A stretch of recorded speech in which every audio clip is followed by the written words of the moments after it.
Boche style ഇപ്പൊ നമ്മൾ കാണുന്ന ഇത് എത്രയോ വർഷങ്ങളായിട്ട് ഇപ്പൊ ഈ ഒരു ബോച്ചെ സ്റ്റൈൽ, ഈ ഒരു യുണീക് സ്റ്റൈലും ഇതും ബോച്ചയുടെ തന്നെ ഒരു ഓൺ ക്രിയേഷൻ ആണോ? ഇങ്ങനെ ഒരു ഇതെന്റെ ക്രിയേഷൻ അല്ല, ഇതെന്റെ ഗ്രാൻഡ് ഫാദർ ഒക്കെ ഉപയോഗിച്ചിരുന്ന ഡ്രസ്സാണ്. ഈ പഴയ കാലത്ത് ഇതൊക്കെ മുണ്ട്, അതെ, അതിങ്ങനെ ചെയ്യണം എന്നൊക്കെ ഒരു തോന്നിയത് വെക്കി. അല്ല, അതിപ്പോ എനിക്ക് ഐഡിയ വന്നത് ഗ്രാൻഡ് ഫാദർ യൂസ് ചെയ്തിരുന്ന ആയതുകൊണ്ട് പുള്ളിയായിട്ടുള്ള ഒരു അടുപ്പം. എനിക്ക് 1-ാം ക്ലാസ് 2-ാം ക്ലാസ്സിലൊക്കെ 5 പൈസ 3 പൈസ ഒക്കെ തരും മിഠായി വാങ്ങാം ആ സമയത്ത്. അപ്പൊ അങ്ങനെയൊക്കെയുള്ള ഒരു ഇത് വെച്ചിട്ട്, പിന്നെ ആളുടെ കാല് ഒഴിഞ്ഞു കൊടുക്കും ഞാൻ, കാലില് നീരുണ്ട്. അപ്പം എരിക്കിന്റെ ഇല സ്കൂളിൽ നിന്ന് വരുമ്പോ കൊണ്ടുവരാൻ പറയാം അപ്പാപ്പൻ. അപ്പൊ അവിടെ ഞങ്ങളുടെ സ്കൂളിൽ പഠിക്കുമ്പോ അതിന്റെ അടുത്താണ് ശവക്കൊട്ട. അവിടെ ഈ എരിക്കിന്റെ ഇലയുണ്ട്, ഒരു പശ പോലെ. അപ്പൊ ഇല പഠിച്ച് കൊണ്ടുവരും. അത് ഇട്ടിട്ടാണ് കുഴമ്പ് എന്തോ ഉണ്ടാക്കുക അമ്മ. എന്നിട്ട് അത് കാലുമിട്ട് ഒഴിഞ്ഞു കൊടുക്കണ പണി. അപ്പൊ 5 പൈസ 3 പൈസ തരും. അപ്പൊ അങ്ങനെയൊക്കെ ഒരു പഴയ കാലത്തെ ഓർമ്മകളും ബന്ധങ്ങളും ഒക്കെ നമുക്ക് വാല്യൂ ആണല്ലോ. മനുഷ്യ സ്നേഹം, ബന്ധം. എനിക്ക് ആരോടെങ്കിലും ഇഷ്ടപ്പെട്ട് കഴിഞ്ഞാൽ അതിപ്പോ ഗ്രാൻഡ് ഫാദർ ആണ്, അല്ലെങ്കിൽ ഇപ്പോൾ ആരോട് ഇഷ്ടം വന്നാലും നമുക്ക് ആത്മാർത്ഥമായിട്ട് അതൊരു ഇതാണ്. അയാളെ നമ്മൾ ഇമിറ്റേറ്റ് ചെയ്തു പോകും. എനിക്ക് വളരെ ഇഷ്ടമുള്ള ആൾക്കാര് ഞാൻ അറിയാതെ അയാളുടെ സ്റ്റൈലിൽ സംസാരിക്കുക, പുറത്തല്ല, ഒറ്റയ്ക്ക് അല്ലെങ്കിൽ അതേപോലെയൊക്കെ ഇങ്ങനെ ചിന്തിക്കും. അയാളിൽ ഒരാളായിട്ട് മാറും ഞാൻ. അപ്പൊ ഞാനിത് ഡ്രസ്സ് ഇട്ടിട്ട് കണ്ണാടിയിൽ നോക്കും. എന്നിട്ട് ഞാൻ ഇനാശു അപ്പാപ്പൻ എന്നാ പറയാ, ഇനാശു അപ്പാപ്പനായിട്ട് ഞാൻ നോക്കും. Grand father. എന്നിട്ട് ഞാൻ തന്നെ ഞാൻ ഇനാശു ആണ്.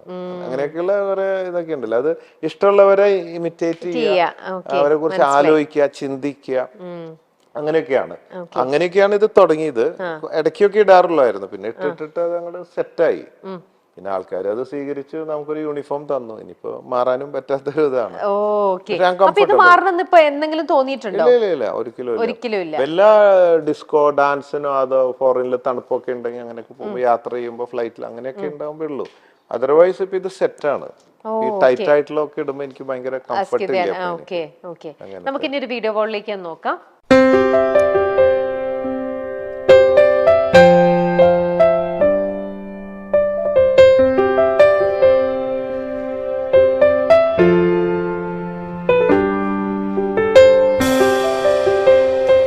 ഒരു തരത്തിലുള്ള ഒരു ആഡംബരങ്ങളും ഒന്നുമില്ലാതിരുന്ന ഒരു കല്യാണം. എന്തായിരുന്നു അങ്ങനെ ഒരു? ഇത് കോവിഡ് കാലമായിരുന്നല്ലോ, അതുകൊണ്ട് ആൾക്കാർ കൂടാൻ പാടില്ല എന്നൊക്കെ നിയമം ഉണ്ടായിരുന്നു. അതുകൊണ്ട് ആഡംബരം കുറച്ചതെന്നാണോ? അല്ല, അപ്പൊ അത് ആ സമയത്ത് അങ്ങനെ ചെയ്യാൻ പറ്റില്ല എന്നുള്ളതുണ്ട്. പിന്നെ ഇന്നത്തെ കാലത്തായിരുന്നെങ്കിൽ കഴിഞ്ഞിട്ട് വേറെ സമയത്ത് ഇതിന്റെ പാർട്ടി വെക്കണം എന്നൊക്കെ പറഞ്ഞെങ്കിലും മകൾക്ക് അങ്ങനെ വലിയ താല്പര്യമില്ല. സ്വർണ്ണ ഇടാനോ വലിയ പാർട്ടി നടത്താനോ അങ്ങനത്തെ ഒന്നും താല്പര്യമില്ല. അത് അപ്പാന്നാ വിളിക്കുക തന്നെ. എന്താന്ന് വെച്ചാൽ ചെയ്തോ, കുറച്ച് പാവങ്ങൾക്ക് കൊടുക്കുക, കുറച്ച് പാവങ്ങളുടെ കല്യാണം നടത്തി. അപ്പൊ പിന്നെ അങ്ങനെ ഒരു സമൂഹ വിവാഹം നടത്തിയാലോ എന്നൊക്കെ ആലോചിച്ചിരുന്നു. കുറെ പേർക്ക് 10 പവൻ വെച്ച് കൊടുത്തിട്ട് ഒരു 101 പേരെ വിളിച്ചിട്ട് ആളുടെ ഒപ്പം എല്ലാവരും കൂടെ ഒരു അങ്ങനെയൊക്കെ ആലോചിച്ചു. പിന്നെ ആ കോവിഡ് ടൈമൊക്കെ ആയതുകൊണ്ട് അതൊന്നും പറ്റിയില്ല, സാധിച്ചില്ല. അങ്ങനെ ഉള്ള ഒരു ഇതാണ്. ഈ നമ്മളെ എല്ലാവരും പുകഴ്ത്തുമ്പോൾ സ്നേഹിക്കുമ്പോഴാണ് നമുക്ക് സന്തോഷം ഉണ്ടാവുക. പക്ഷേ നമ്മളെ നെഗറ്റീവായിട്ട് പറയുമ്പോഴും എൻജോയ് ചെയ്യാൻ നമുക്ക് പറ്റുന്ന അവസ്ഥകളുണ്ട്. പല അവസ്ഥകളുണ്ട് മനുഷ്യന്.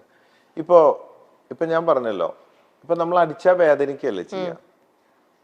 അവരോട് വേദന നമുക്ക് ആർക്കും ഇഷ്ടമല്ലല്ലോ.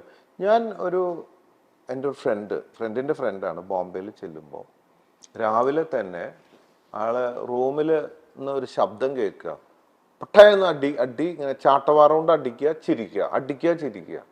അപ്പൊ ഞാൻ ഇങ്ങനെ പറഞ്ഞിട്ട് തുറന്നു നോക്കിയപ്പോ ഷർട്ട് ഇടാണ്ട് നിന്നിട്ടൊരു ചാട്ടവാറ എടുത്തിട്ട് അയാൾ സ്വയം അടിക്കുക, എന്നിട്ട് ചിരിക്കുക. അപ്പൊ ഞാൻ ചോദിച്ചത് എന്താ കഥ?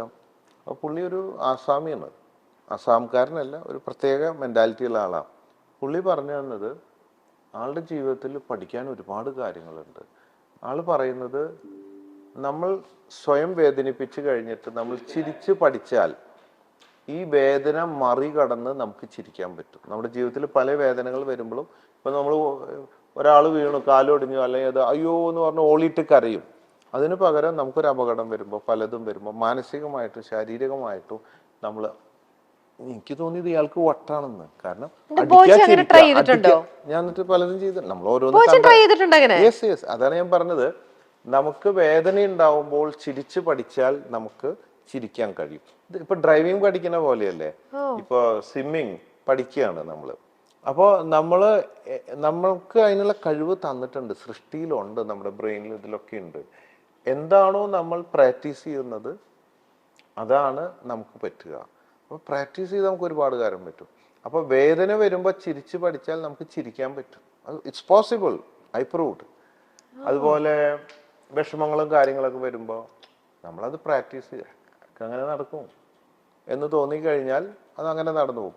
അപ്പോൾ അതാണ് അതിൻ്റെ ഒരു ഇതാണ്. ഇപ്പം നമ്മൾ രണ്ടും നമ്മുടെ ജീവിതത്തിലുണ്ട്. അപ്പം നെഗറ്റീവ് വരുമ്പോൾ നമുക്ക് ചിരിക്കാം, അല്ലെങ്കിൽ നമുക്ക് ഇങ്ങനെ ചിന്തിക്കാം, നെഗറ്റീവ് പറയുന്നത് ഈ പൊട്ടന്മാരൊക്കെ എന്തൊക്കെയോ പറയുന്നു, ഇവരൊക്കെ വിഡ്ഢികൾ എന്ന് നമുക്ക് വേണമെങ്കിൽ നമുക്ക് തോന്നും. അവർക്ക് തോന്നുന്നത് നമ്മൾ വിഡ്ഢികളാണ്, ചിലപ്പോൾ നമുക്ക് തോന്നുന്നു ഇവര് വിഡ്ഢികളാണ്. അപ്പോൾ അതൊക്കെ ഒരു തമാശയായിട്ട് എടുത്ത് ചിരിച്ച് നമ്മൾ അങ്ങനെ അങ്ങോട്ട് പോവാണ്. അത് എൻജോയ് ചെയ്യാൻ പറ്റും. ചിലപ്പോൾ വേദന എൻജോയ് ചെയ്യാൻ പറ്റും, അസ്വസ്ഥതകൾ എൻജോയ് ചെയ്യാൻ പറ്റും. അതൊരു മെന്റലാന്നൊക്കെ പറയും, ചിലപ്പോൾ മെന്റലാവാം. എന്ത് സ്റ്റാറ്റസ് ആയാലും ആയ അവസ്ഥയെ ഉൾക്കൊണ്ട് അത് സ്വീകരിച്ച് ഒരു അക്സെപ്റ്റിംഗ് മെന്റാലിറ്റി ഡെവലപ്പ് ചെയ്തുകൊണ്ട് ശരീരത്തിനെയും മനസ്സിനെയും അതിനെ പാകപ്പെടുത്തിക്കൊണ്ട് സ്ട്രോങ് ആയി ഏതവസ്ഥയിൽ അത് സ്വീകരിച്ച് മുമ്പോട്ട് പോകാവുന്ന ഒരു സംവിധാനത്തിൽ എത്തിച്ചേരുക എന്നതാണ്. അതുകൊണ്ട് ഇത് രണ്ടും സാധ്യമാണ്. അടുത്ത കാർഡിലേക്ക് പോ. Prevention is better than cure. അങ്ങനെയാണോ തോന്നുന്നത്? പ്രിവെൻഷൻ നല്ലതാണ് എന്നോർത്തിട്ട് അങ്ങനെയാണെങ്കിൽ പിന്നെ ക്യൂർ ചെയ്യേണ്ട ആവശ്യമില്ലല്ലോ. എല്ലാവർക്കും പ്രിവെൻഷൻ എടുത്തോടെ എന്ന് പറഞ്ഞ അവിടെ എനിക്ക് തോന്നണത് അത് നല്ലതാണെങ്കിൽ ഇതൊന്നും സാധ്യമാവില്ല. അപ്പൊ എനിക്ക് തോന്നണ, ഞാൻ കല്യാണം കഴിഞ്ഞിട്ട് 8 മാസമായപ്പോഴേക്കും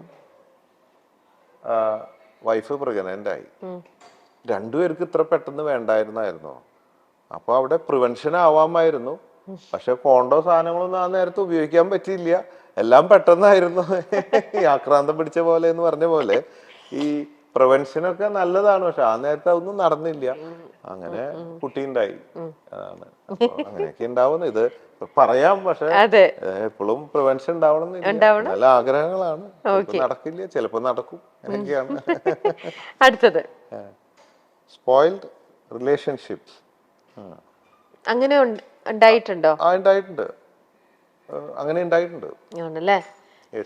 ഒരുപാട് ഫ്രണ്ട്ഷിപ്പ് വേണമെന്ന് വെച്ചിട്ടല്ല, അങ്ങനെ ആയിട്ടുണ്ട്. പിന്നീട് തോന്നിയാവോ അങ്ങനെ ആയിപ്പോയല്ലോ എന്നൊക്കെ.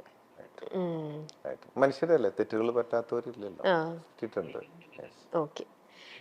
അങ്ങനെയാണെങ്കിൽ ഈ ഇപ്പൊ റിലേഷൻഷിപ്പിനെ കുറിച്ച് ചോദിക്കഴിഞ്ഞാൽ ഇപ്പം കൂടുതൽ എല്ലാവരും ലിവിങ് ടുഗെദർ ഒക്കെ പ്രിഫർ ചെയ്യുന്ന ആൾക്കാരുണ്ട്. ബോയ്ച്ചയ്ക്ക് അങ്ങനെയുള്ള അതിനോടുള്ള ഒരു അഭിപ്രായം എന്തായിരിക്കും? നല്ലതാണ്, വളരെ നല്ലതാണ്. നമ്മുടെ ഈ കല്യാണം സമ്പ്രദായങ്ങളൊക്കെ അതൊക്കെ എന്നെ സംബന്ധിച്ച് അത് ശരിയായൊരു രീതിയായിട്ട് തോന്നുന്നില്ല.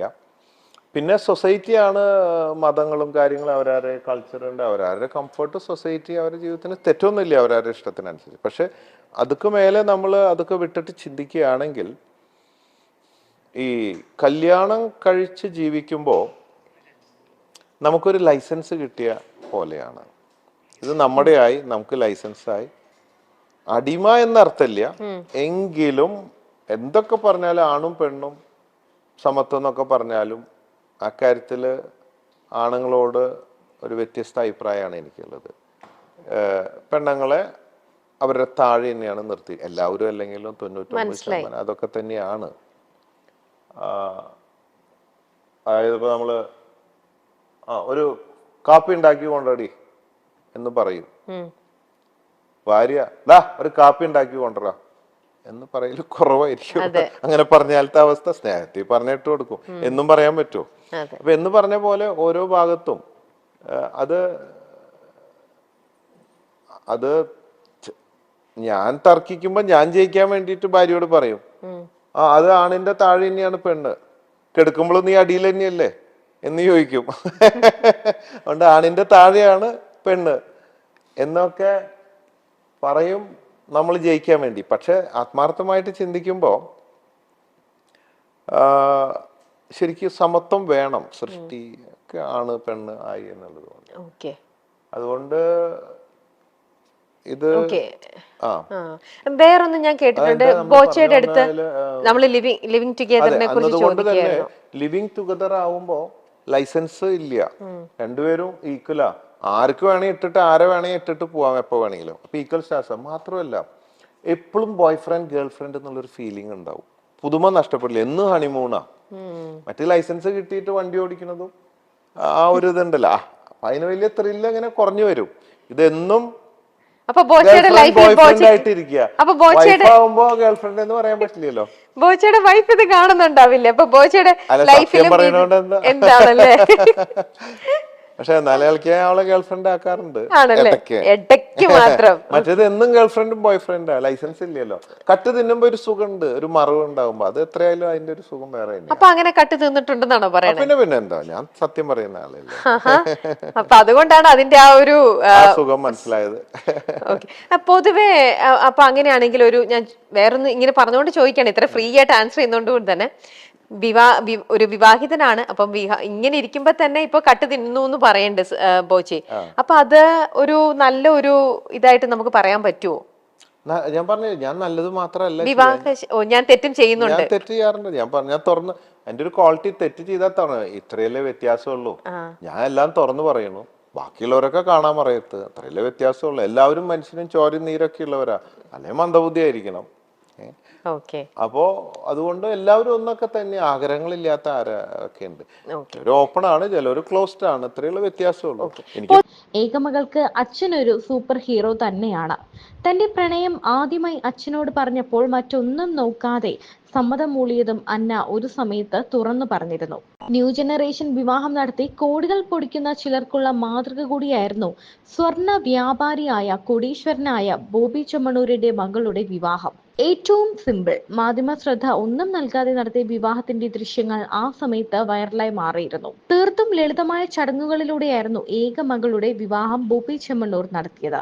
മകളുടെ വിവാഹത്തിലും പതിവ് വേഷവിധാനത്തിൽ തന്നെയാണ് ബോബി എത്തിയത്. നിറഞ്ഞ കയ്യടിയോടെയാണ് തങ്ങളുടെ ബോച്ചിയുടെ മകളുടെ വിവാഹ വാർത്തയെ സോഷ്യൽ മീഡിയ സ്വീകരിച്ചത്. ഒരു തരി പൊന്നില്ലാതെ ചെറിയൊരു നെക്ലസ് മാത്രം അണിഞ്ഞുകൊണ്ടാണ് വിവാഹ ചടങ്ങിൽ അന്ന എത്തിയത്. തന്നോട് ഒരിക്കലും ഒന്നും ആവശ്യപ്പെടാത്ത മകളാണ് അന്ന എന്നാണ് ബോച്ചി പറഞ്ഞിട്ടുള്ളത്. മാസം 1 ലക്ഷം രൂപ മകൾക്ക് കൊടുക്കുന്ന അച്ഛനാണ് താനെന്നും അദ്ദേഹം വെളിപ്പെടുത്തിയിരുന്നു. കുഴപ്പമില്ലാത്ത ചുറ്റുപാടുകൾ ഉണ്ടെന്നാണ് ആസ്തിയെക്കുറിച്ചുള്ള ചോദ്യത്തിന് ബോച്ചിയുടെ മറുപടി. നിനക്ക് വേണമെങ്കിൽ പണിയെടുക്കണമെന്ന് മകളോട് പറഞ്ഞു കൊടുക്കുന്ന അച്ഛൻ കൂടിയാണ് അദ്ദേഹം. പണിയെടുത്താൽ ജീവിക്കാം, ബിസിനസ് വേണമെങ്കിൽ അത് ചെയ്യാം, അല്ലെങ്കിൽ അതിന്റെ ഭാഗമാകാം, അതുമല്ലെങ്കിൽ ചുമ്മാ ഇരിക്കണമെങ്കിൽ അങ്ങനെയും. ഞാൻ നിർബന്ധിക്കില്ല. ഇതുവരെയും എന്നോട് ഒരു സാധനവും മകൾ ആവശ്യപ്പെട്ടിട്ടില്ല. സ്വർണം വേണ്ട, കാശ് വേണ്ട, കാർ വേണ്ട, നെക്ലസ് വേണ്ട, അവൾക്കൊന്നും വേണ്ട. ഒന്നും ഇതുവരെയും ആവശ്യപ്പെട്ടിട്ടില്ല. ജീവിക്കാൻ ഒരു മാസം 1 ലക്ഷം കൊടുക്കാറുണ്ട്, അതുകൊണ്ട് അവർ ജീവിക്കുന്നു. അതിൽ കൂടുതൽ ഒന്നും ചോദിക്കില്ല, ചോദിച്ചാൽ കൊടുക്കും. പക്ഷെ അവൾക്കൊന്നും വേണ്ട. 10 ലക്ഷം രൂപ കൊടുത്തിട്ട് അടിച്ചു പൊളിച്ച് ജീവിക്കെന്ന് പറയുന്ന ആളല്ല താൻ. പണിയെടുത്ത് ജീവിക്കൂ എന്ന കാഴ്ചപ്പാടാണ് തനിക്കെന്നും ബോച്ചി പറയുന്നുണ്ട്. 2021 യാക്കര സെന്റ് മേരീസ് ചർച്ചിൽ വെച്ച് ജൂലൈ 12-നായിരുന്നു അന്നയുടെയും സാമിന്റെയും വിവാഹം.